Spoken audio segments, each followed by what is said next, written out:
आज से हम लोग अपना नया चैप्टर स्टार्ट कर रहे हैं, time response analysis. Chapter number 1 हमने कंप्लीट कर लिया है।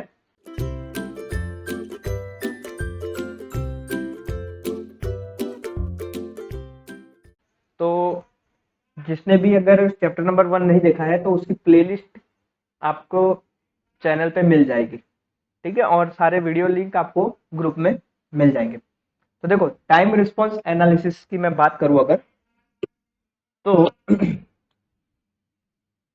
देखो, जनरली क्या होता है कि जो भी कोई सिस्टम है, उस सिस्टम का आउटपुट आपके टाइम के रिस्पेक्ट में बिहेव करता है। मीन्स जैसे जैसे आपका टाइम बढ़ता जाता है, वैसे वैसे उस सिस्टम का बिहेवियर आपको देखने को मिलता है।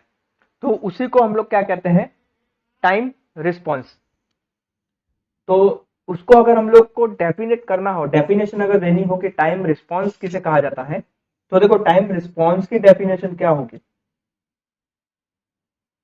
देखो मैं यहाँ पे लिख देता हूँ, definition of time response.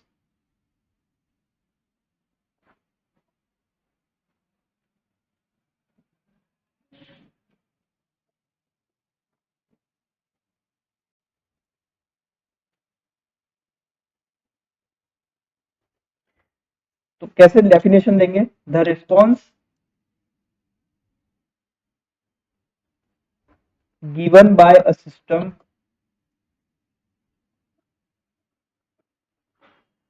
which is function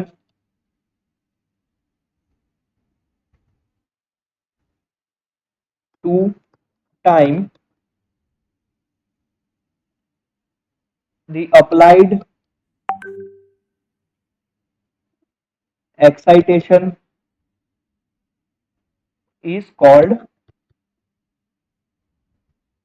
time response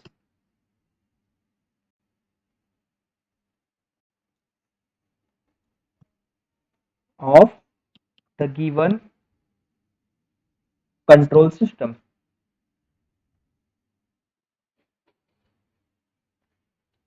ठीक है, ये डेफिनेशन हुई टाइम रिस्पॉन्स की। देखो जैसे प्रैक्टिकली क्या होता है कि कोई भी सिस्टम का आउटपुट होता है, वो आउटपुट उसकी फाइनल वैल्यू तक पहुंचने के लिए कुछ टाइम लेता है, या उस फाइनल वैल्यू को अपने क्या कह सकते हैं, डिजायर्ड वैल्यू भी कह सकते हैं। तो ये जो टाइम है, ये डिपेंड करता है सिस्टम के कुछ फैक्टर्स पे और कुछ अदर बिहेवियर पे।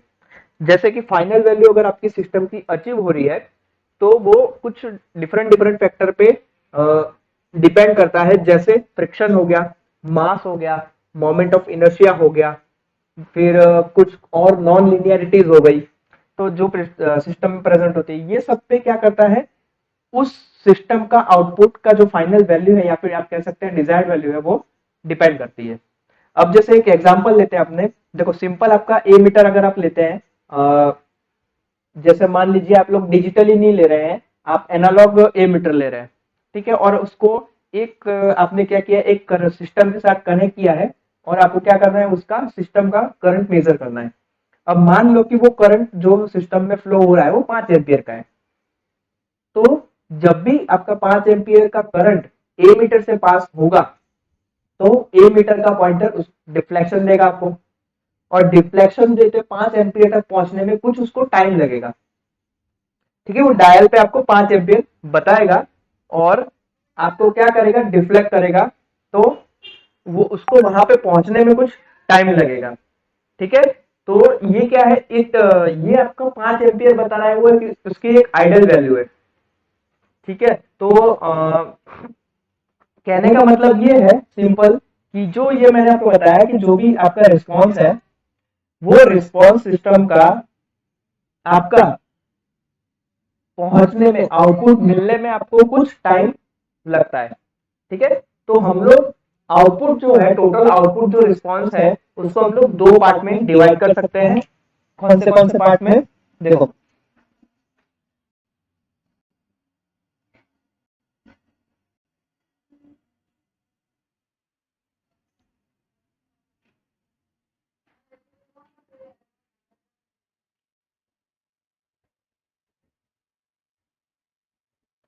कौन से पार्ट में डिवाइड कर सकते हैं। जैसे फर्स्ट आउटपुट का जो पार्ट होगा, वो फाइनल वैल्यू तक पहुंचने में, इट टेक्स टू ऑब्टेन और reach its final value, and second part जो है, it shows the final value और near to desire value obtain the output. ठीक है, तो दो पार्ट में आपको डिवाइड करना है। ठीक है, फर्स्ट पार्ट जो है वो फर्स्ट पार्ट आउटपुट का क्या करता है, इट टेक्स टू ऑब्टेन और रीच इट्स फाइनल वैल्यू। ये उसका फर्स्ट पार्ट हो गया। ठीक है, सेकंड पार्ट जो है, सेकंड पार्ट है वो क्या करता है, it shows the final value और नियर टू डिजायर्ड वैल्यू। तो रिस्पॉन्स को हम लोग दो पार्ट में डिवाइड करेंगे, फर्स्ट पार्ट और सेकंड पार्ट, इस तरीके से। सो फाइनल वैल्यू और desired value can be achieved by the output and is called the steady state. While output variation within a time it takes to get steady state is called transient response. तो ये transient response और steady state response क्या होता है, तो उसकी definition भी हम लोग को देखनी पड़ेगी। तो देखो,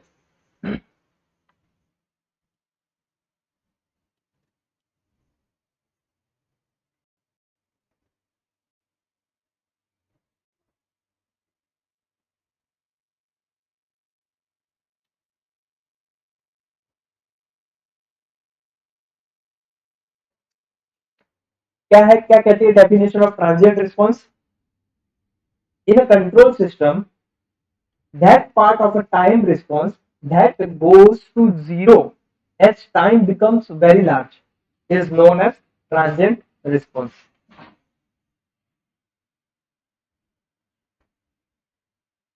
In a control system, that part of time response that goes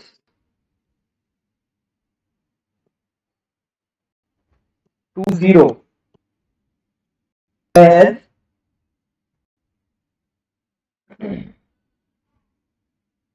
time becomes very large is known as transient response. ठीक है, thus ct of t हम लोग उसको उसकी प्रॉपर्टी है, मतलब ये जो ट्रांजिएंट रिस्पॉन्स है ये उसकी प्रॉपर्टी है कि आपकी ct ऑफ t यानी कि जो आपका आउटपुट है वो अगर टाइम आपका इनफाइनाइट है तो वो जीरो हो सकता है, नियरली अबाउट टू जीरो पहुंच सकता है। तो हम लोग कह सकते हैं कि जो आपका आउटपुट है अगर उसमें हम लोग लिमिट डाल दें, लिमिट आपका आउटपुट क्या था, सी टी ऑफ टी, ठीक है, उस पर अगर हम लोग लिमिट डाल दें टी टेंस टू इनफाइनाइट तक की, तो इसकी वैल्यू हमारी जीरो हो सकती है। बस इसका मतलब यही है। ठीक है, तो ट्रांजिएंट रिस्पॉन्स जो होता है उसको हम लोग डायनेमिक रिस्पॉन्स भी कहते हैं। ये ट्रांजिएंट रिस्पॉन्स का दूसरा नाम है। तो यहां पे मैं एक पॉइंट और लिख सकता हूं, transient response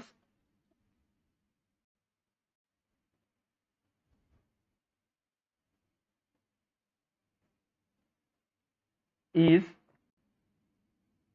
called, also called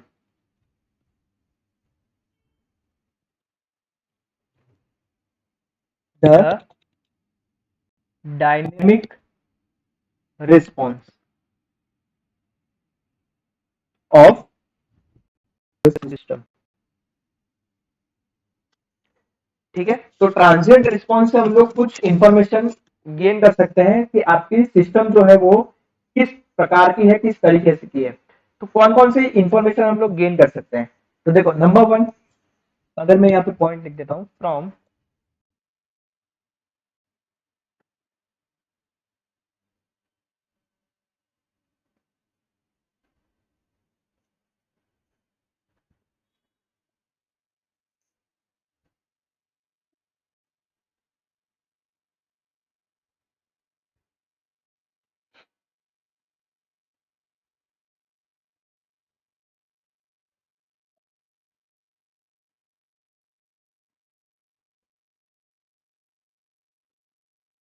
कौन सी इंफॉर्मेशन हम लोग ले सकते हैं?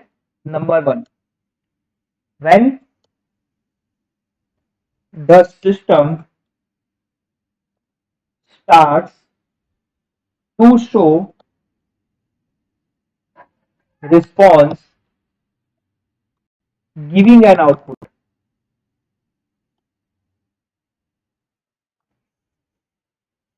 सॉरी, ये आउटपुट नहीं है, इनपुट आना चाहिए यहाँ पे, giving an input.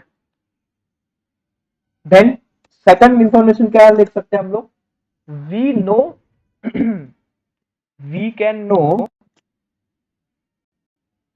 The rate of rise of output which shows indication about the speed of the system।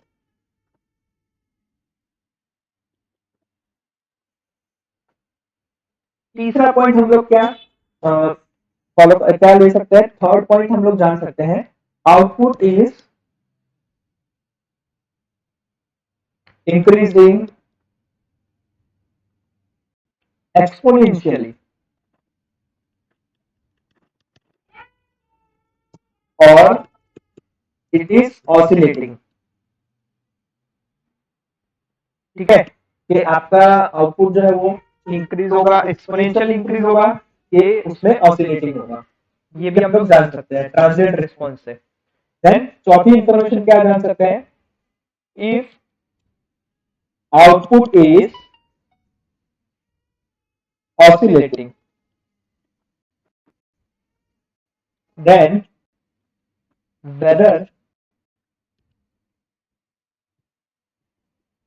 it is overshooting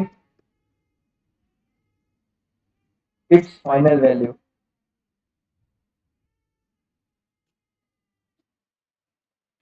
ठीक है, ओवरशूटिंग क्या है ये हम लोग आगे पढ़ेंगे।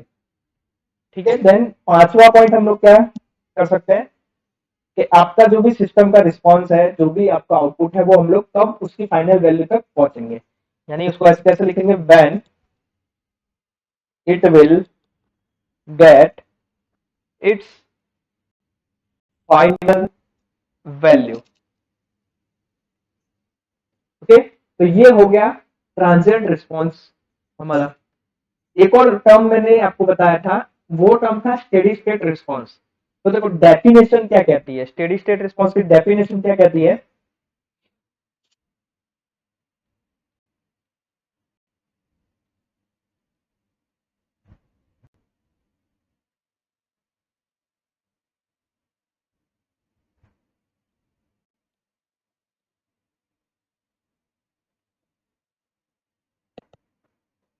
देखो स्टेडी स्टेट रिस्पांस की डेफिनेशन ये कहती है, it is the response of the system for a given input that remains after complete dies out of transient. ठीक है, ये देखो अगर मैं एक फिगर के तौर पे आपको बता रहा हूँ, देखो मान लो कि आपका जो रिस्पांस है वो कुछ आपको रिस्पांस दे रखा है कुछ इस तरीके से, यहां से ऐसे कुछ रिस्पांस आ रहा है आपको। तो देखो इसमें ये वाला जो हिस्सा है यहां से लेके ये वाला हिस्सा, ठीक है, इतना ये अंदर वाला हिस्सा, ये जो लाइन जा रही है, बस ये जो रिस्पांस है ना, ये सिस्टम का रिस्पांस है ट्रांजिएंट।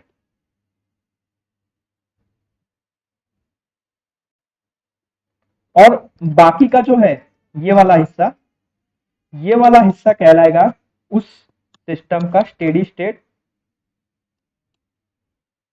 रिस्पांस। ठीक है, तो डेफिनेशन अगर मुझे स्टेडी स्टेट की लिखनी है तो मैं कैसे लिखूंगा? तो देख लो, मैं डेफिनेशन भी यहाँ पे लिख देता हूं।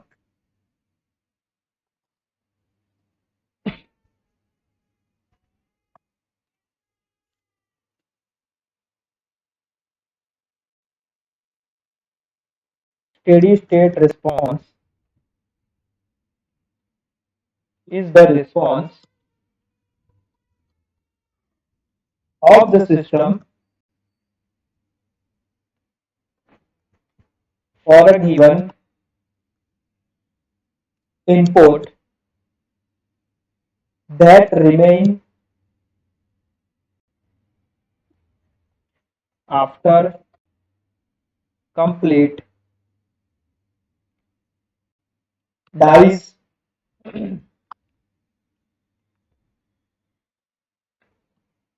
out of transient. ठीक है, तो in a steady state the output response settles to its final steady state value or we can say steady oscillation. तो वो भी एक पॉइंट लिख सकते हैं यहाँ पे. In steady state the output response settles to its final steady state value or we can say or steady oscillation.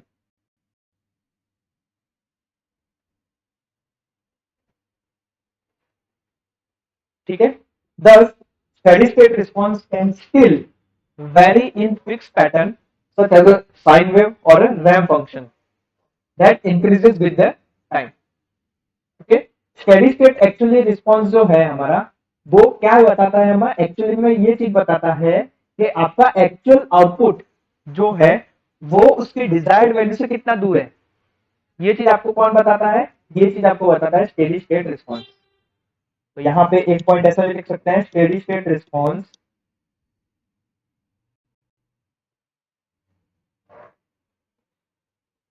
tells us how far away the actual output is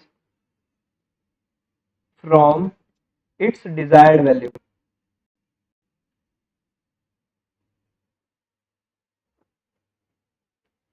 तो हमें अगर टोटल टाइम रिस्पॉन्स बताना है ना, तो देखो total time response कैसे बताएंगे हम लोग. तो टोटल टाइम रिस्पॉन्स यानी कि सी ऑफ टी कैसे बताएंगे, can be return as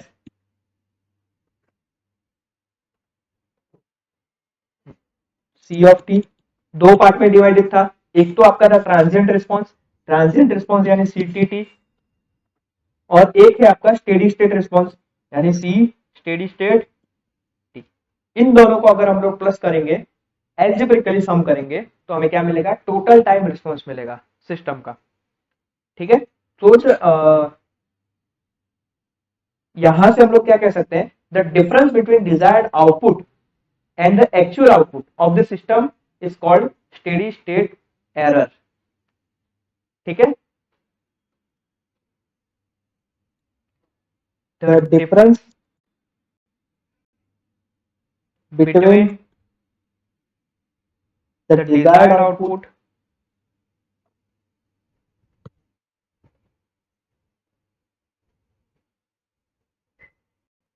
and the actual output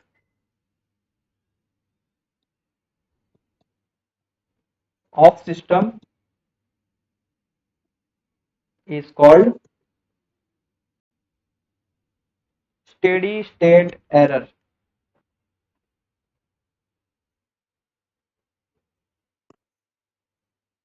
और हम लोग उसे डिनोट करेंगे कैसे, it is denoted by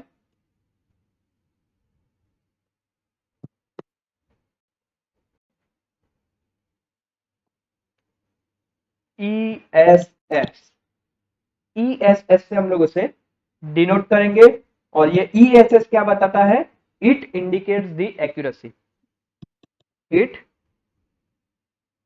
indicate the accuracy. Okay,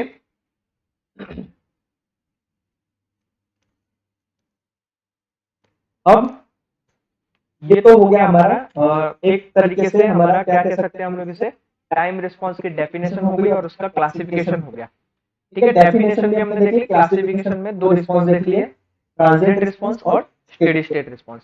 next इसके बाद हमारा टॉपिक है टेस्ट इनपुट सिग्नल्स, यानी हमारे जो सिग्नल्स हैं जो हम लोग सिस्टम में देते हैं वो कुछ सैंपल है, कुछ टेस्ट इनपुट है जो दिए जाते हैं। ठीक है, सिग्नल, ताकि हम लोग उस सिस्टम का बिहेवियर मेजर कर सके। तो ऐसे हमारे पास चार टाइप के स्टैंडर्ड टेस्ट इनपुट सिग्नल हैं। कौन कौन से हैं? पहला है स्टेप फंक्शन, दूसरा है रैंप फंक्शन, तीसरा है पैराबोलिक फंक्शन और चौथा है इंपल्स फंक्शन। तो ये चारों चार टेस्ट सिग्नल अभी हम लोग यहाँ पे कवर करेंगे। तो नेक्स्ट टॉपिक है हमारा टेस्ट इनपुट सिग्नल।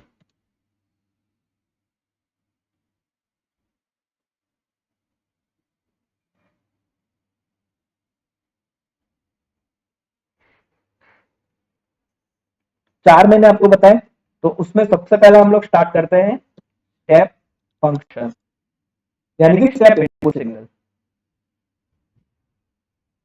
तो देखो स्टेप फंक्शन को हम लोग कैसे डिफाइन करते हैं? तो step function can be defined as sudden application of input signal at a time t is equal to 0। ये उसकी डेफिनेशन है। तो step function can be defined as sudden application of input signal at time t is equal to 0। कैसे? देखो figure में मैं आपको बताता हूं।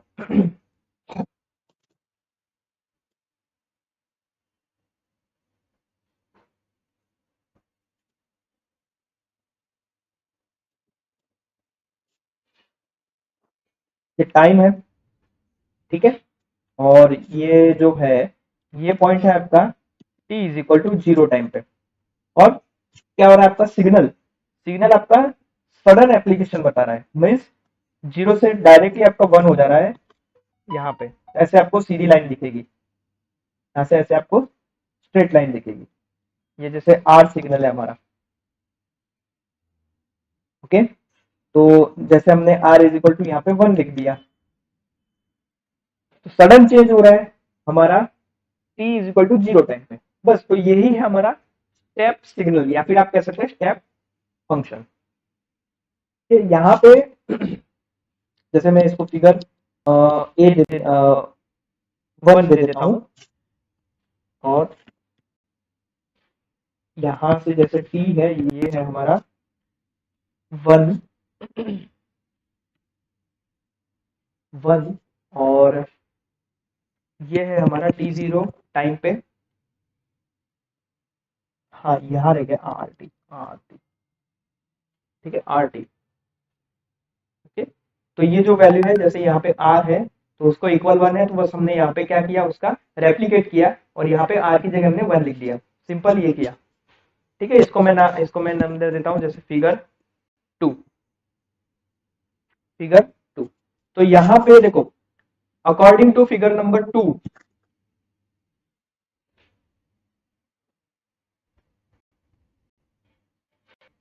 फिगर नंबर 2, यहाँ पे जो आर टी है, आर टी यानी कि सिग्नल, वो हमारा यू ऑफ टी, ठीक है, यूनिट स्टेप फंक्शन कह सकते हैं, यूनिट स्टेप इसे आप कह सकते हैं। तो यू ऑफ टी जो हमारे उसकी वैल्यू कितनी है, ये 1 है।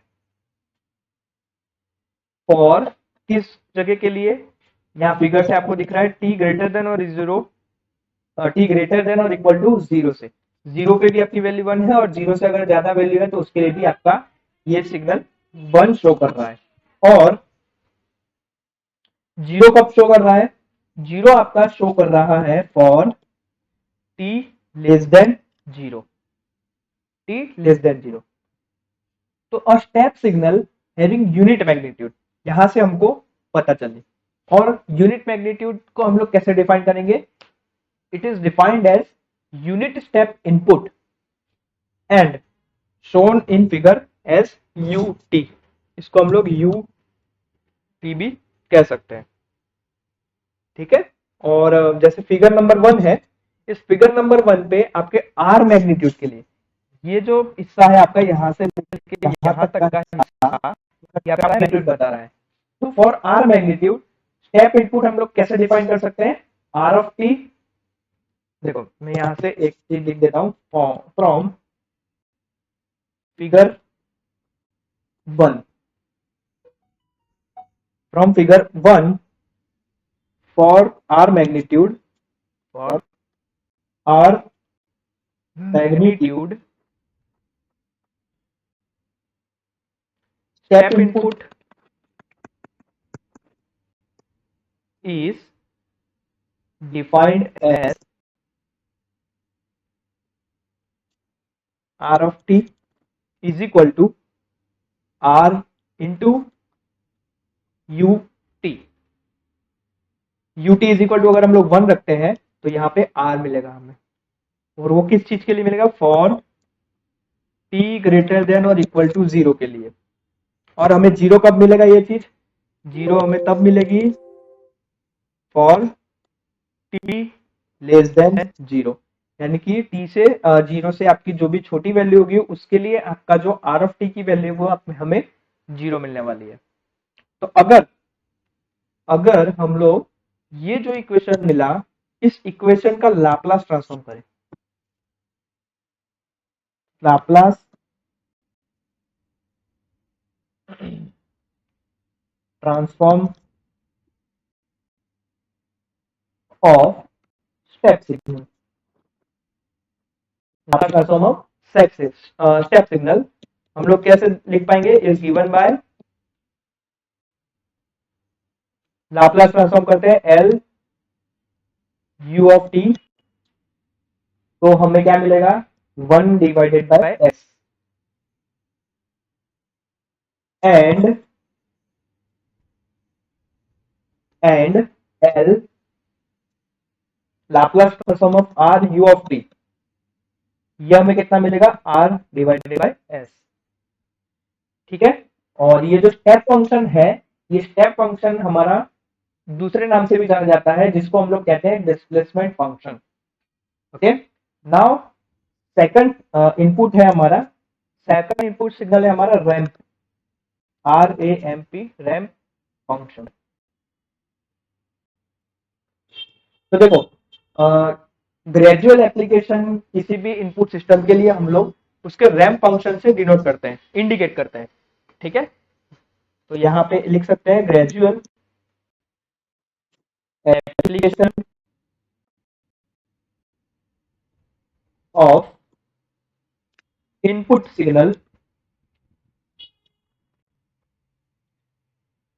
is indicated by ramp function।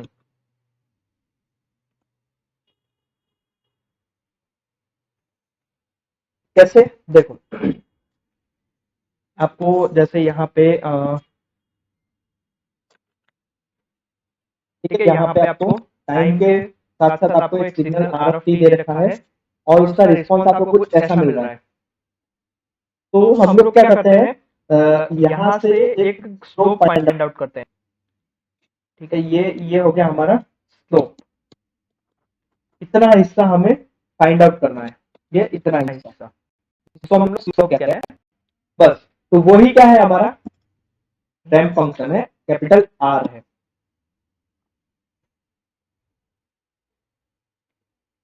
Okay, तो जनरली रैंप फंक्शन का सिग्नल हम लोग कैसे देते हैं? General ramp function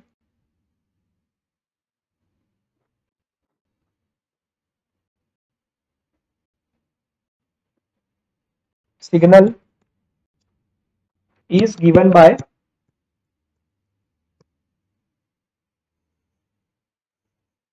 RT is equal to R into small t for t greater than और इक्वल टू 0 के लिए। और 0 कब मिलेगा? 0 हमें मिलेगा फॉर t लेस देन 0।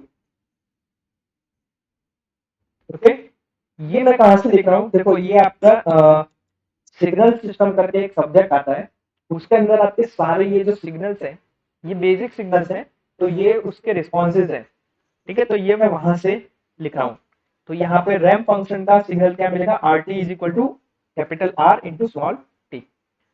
अब अगर मान लो if R is equal to 1 हम लोग पुट करते हैं, then it is called unit ramp function.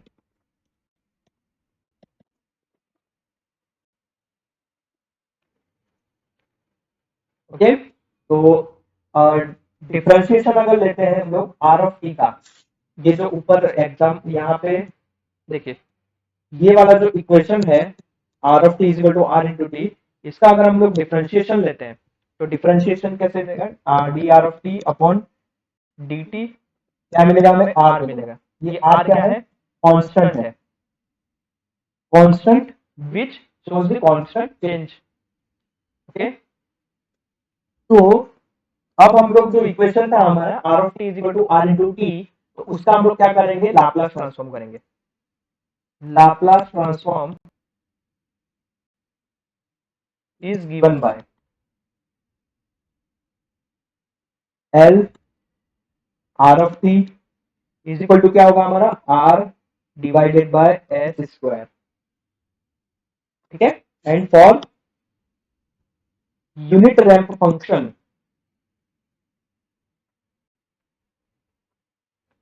R is equal to हम लोग 1 पुट करेंगे, तो ये जो ऊपर वाला इक्वेशन है क्या बन जाएगा, Laplace transform of R of t is equal to 1 divided by s square, ठीक है। तो ये हमें याद रखना है फॉर द रैंप फंक्शन, और ramp function is also called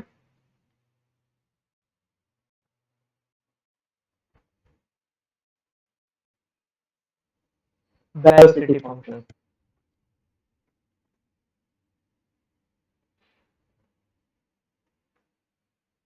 okay, now तीसरा हमारा फंक्शन है पैराबोलिक। तो पैराबोलिक भी हम लोग देख लेते हैं। Third is parabolic.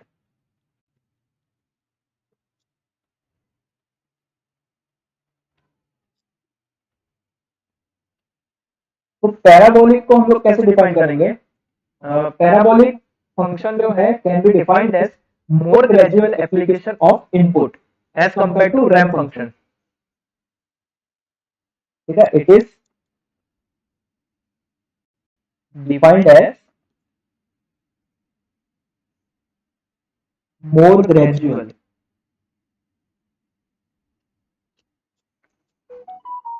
Application of input as compared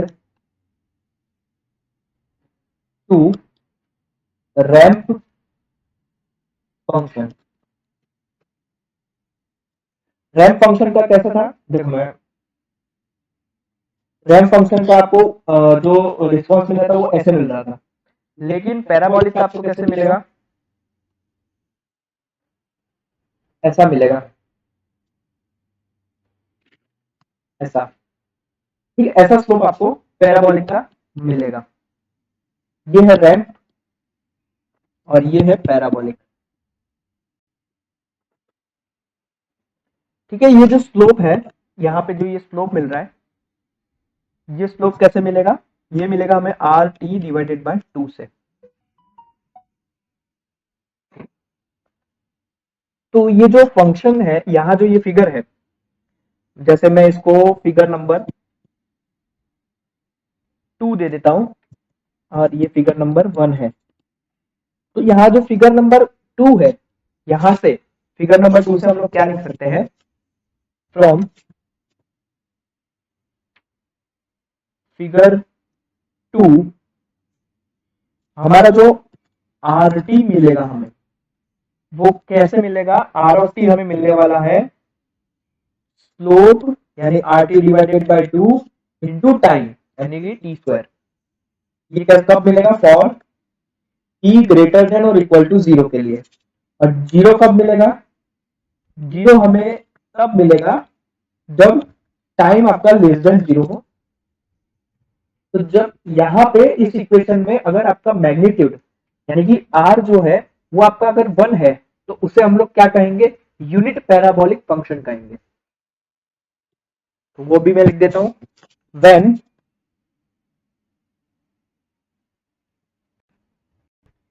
magnitude r is equal to 1, then it is called unit parabolic function।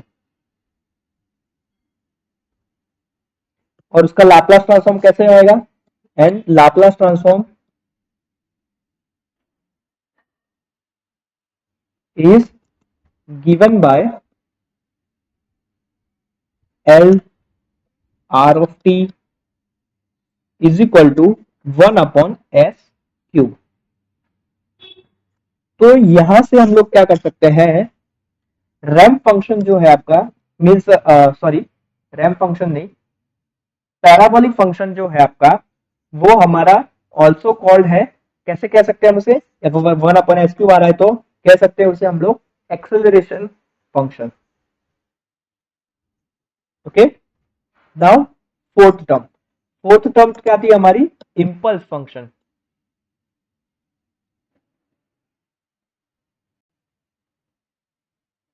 Impulse function. तो देखो इंपल्स फंक्शन के केस में हम लोग इनपुट को क्या करते हैं? सडनली अप्लाई करते हैं।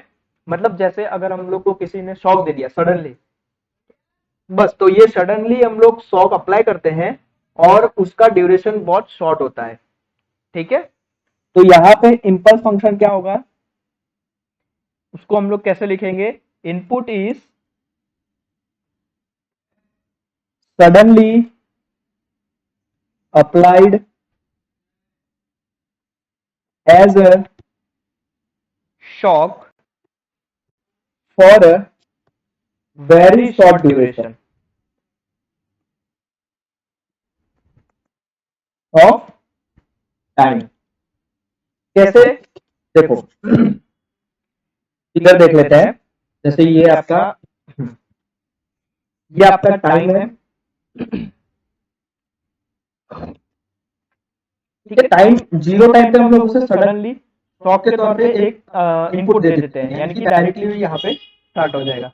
जैसे मान लो कि 1 यूनिट पे आपका स्टार्ट हो रहा है और शॉर्ट ड्यूरेशन के लिए हम उसको वो सिग्नल अप्लाई कर रहे हैं, यानी कि सिर्फ इतने टाइम के लिए हम लोग उसे सिग्नल दे रहे हैं, उसके बाद वो रिस्पॉन्स आपका 0 हो जाएगा। तो यहाँ पे इस पॉइंट पे आपका t 0 है, तो मान लीजिए आपका यहाँ पे अगर आपका t इज इक्वल टू 1 है तो हमने 1 सेकंड के लिए हमने एक यूनिट का हमने क्या किया? अपने इनपुट अप्लाई दिया।